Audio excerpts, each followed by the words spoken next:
Oke guys, ini hari Selasa tanggal 12 Agustus. Kita cek dulu lagi ini belut kita bagaimana keadaannya.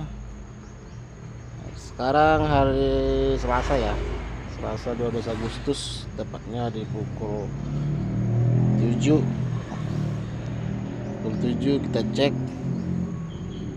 Kita lihat bagaimana perkembangannya, apakah ada kekurangan, ada kesalahan, sama-sama kita selidiki ya. Di sini kita sama-sama belajar. Nah, ini ada belut yang keluar.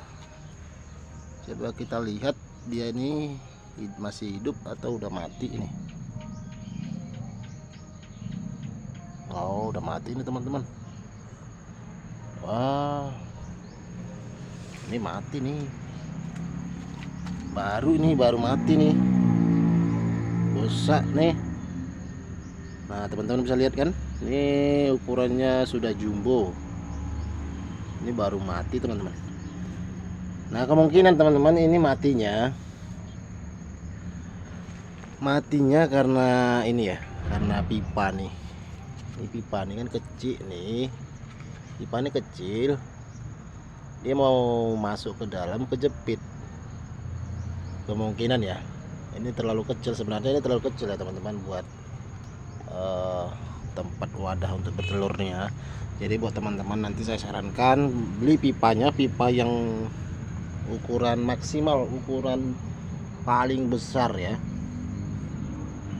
Ini kurang tahu saya ini ukuran berapa. Yang jelas buat teman-teman nanti kalau mau budidaya beli ukuran yang paling besar. Kenapa bisa seperti itu? Karena kan belut nantinya biar supaya dia bisa begulung artinya dia bisa masuk ke dalam ini ya, ke dalam ini pipa ini. Nah, coba Anda bayangkan, teman-teman bayangkan belut sebesar ini bagaimana dia mau begulung di situ. Nah, ya. Kalau menurut aku, kajian aku sih ini pipa kurang besar. Kurang besar ya. Jadi buat teman-teman nanti bisa diganti ukuran pipanya agak yang lebih besar kalau bisa. Malahan kalau bisa menurut aku teman-teman pakai ini aja, pakai pot bunga nih seperti ini. Saya kasih contoh pot bunga nih. Pot bunga ini teman-teman nanti bisa kasih lubang di sini seukuran segini ya, seukuran 2 kali besar belut gitu ya. Nah, kemudian sebelah sini 2 arah ya, sebelah sini dan sebelah sini.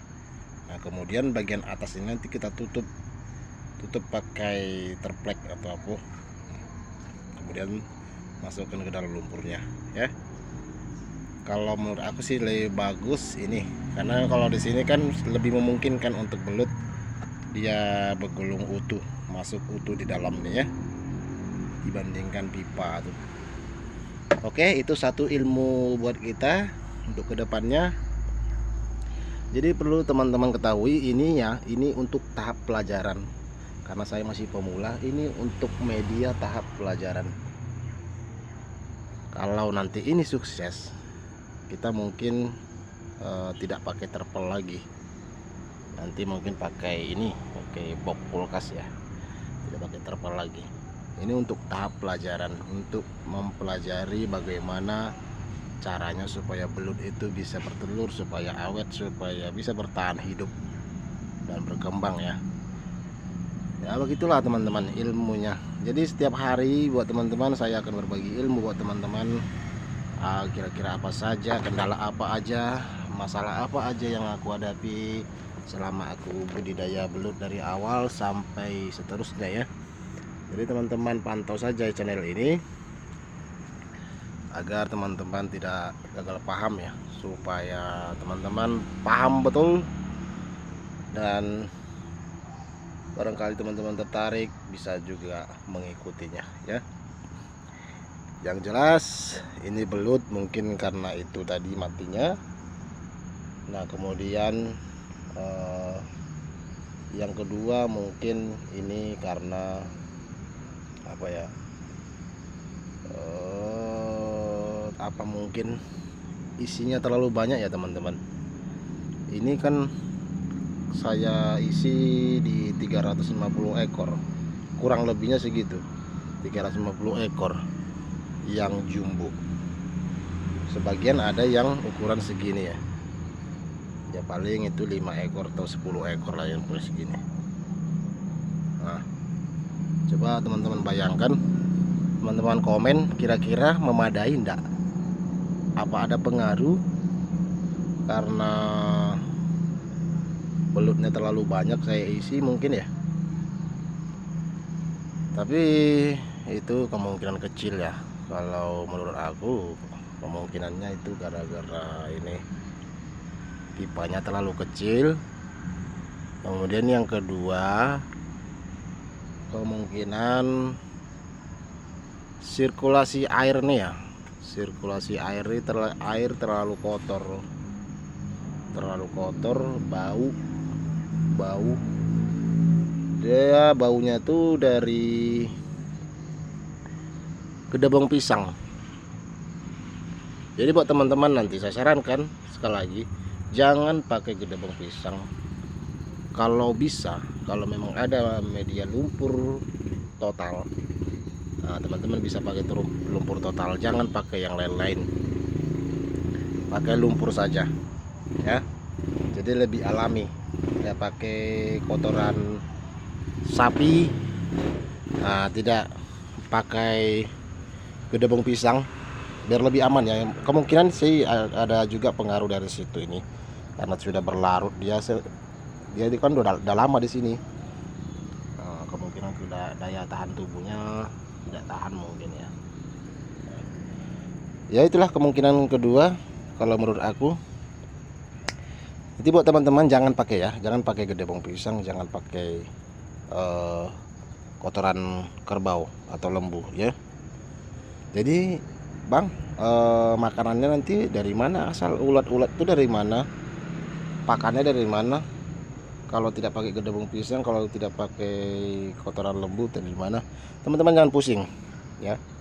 Di marketplace kan banyak itu yang jual cacing tanah, atau di mana-mana pun banyak yang jual cacing tanah. Anda teman-teman beli aja 1 kilo. 1 kilo itu paling harga 30-an ya, 30.000. Nah 1 kilo itu cacing itu teman-teman taburi di tempat yang kering, yang ini ya, taburi semuanya. Sudah dari yang 1 kilo nanti itu sudah bisa berkembang biak teman-teman, sudah dipastikan bisa berkembang biak, dia tidak akan habis tuh 1 kilo doang. Nah itu aja untuk pakannya. Jadi teman-teman jangan pusing ya. Memang sih dari gedebong pisang ada menimbulkan ulat, dari kotoran ada menimbulkan ulat, itu makanannya, ada menimbulkan cacing itu makanannya.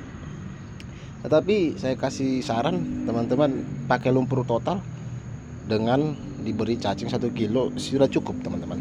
Kemudian kalaupun kurang, teman-teman bisa ambil ikan-ikan yang kecil dari parit-parit tuh, dari sungai kecil, ikan kecil tuh tabur aja sini, berkembang di situ, dia dimakan belut kalau kurang ya, kalau kurang. Nah kemudian cara yang kedua teman-teman, di sini saya sudah buat budidaya apa ya, cacing sutra ini ya. Ramuannya ini yang putih ini, itu cacing sutra, tahu kan teman-teman, yang merah itu yang kecil halus. Untuk apa itu cacing sutra? Untuk pakan ini seandainya nanti tidak mencukupi atau gimana, untuk itu ya. Jadi teman-teman nanti nggak usah pusing. Jadi modal awal aja teman-teman. Kalau untuk pakan nggak usah pusing ya. Ini nanti kita pantau untuk mungkin kemungkinan ini 3 hari lagi ini sudah ada cacingnya nih. Nah terkait ini bagaimana racikan ramuannya, teman-teman bisa tanya di komentar ini apa saja ramuannya untuk budidaya cacing sutra ini ya. Ya gitulah teman-teman, kita harus gali potensi, gali ilmu terus. Jadi makanya aku bilang sama teman-teman, ini masih tahap belajar. Makanya ini seperti ini sembraut ya, tidak rapi, tidak begitu rapi ya, karena ini untuk belajar saja. Jadi Kalau umpamanya pun ini gagal, ya kita tidak usah ambil pusing, biasa tuh gagal. Jadi dari situ kita bisa dapat pengetahuan baru ya. Karena kunci berhasil, kunci sukses itu kita harus berani gagal. Oke, ya itu saja informasi hari ini ya teman-teman. Ayolah, semangatlah, ayo bangkit, jangan bermalas-malasan, jangan asik di media sosial untuk live ini segala macam. Ya galilah potensi seperti ini, iseng-iseng ya, semoga bisa membuahkan hasil. Itu saja sih, yang penting kita usaha. Jangan kita berdoa tetapi tidak ada usaha, itu nol. Jadi alright lah Bora, kerjalah sambil berdoa. Ya kita lihat tanaman kita nih. Ini ada stroberi, ini ada buah apel, batang apel, kemudian ada apa ya, leci. Masih banyak lagi ya teman-teman, di sana masih banyak lagi ya teman-teman. Di sana masih banyak tanaman buah kita, ada durian, kemudian ada apa ya, anggur, kemudian ada alpukat, kelengkeng, duku, dan lain-lain ya. Banyak tanaman buah yang kita cangkok, kita populasi. Ya itulah, iseng-iseng untuk mengisi luang, untuk mengisi kekosonganku. Apabila aku tidak ada panggilan servis, ya aku ini teman-teman. Oke itu ya informasi hari ini, semoga bermanfaat buat teman-teman. Jangan lupa like, subscribe, and comment, share ke teman-teman sekalian buat supaya agar channel ini bisa lebih berkembang baik lagi. Oke, makasih. Selamat pagi.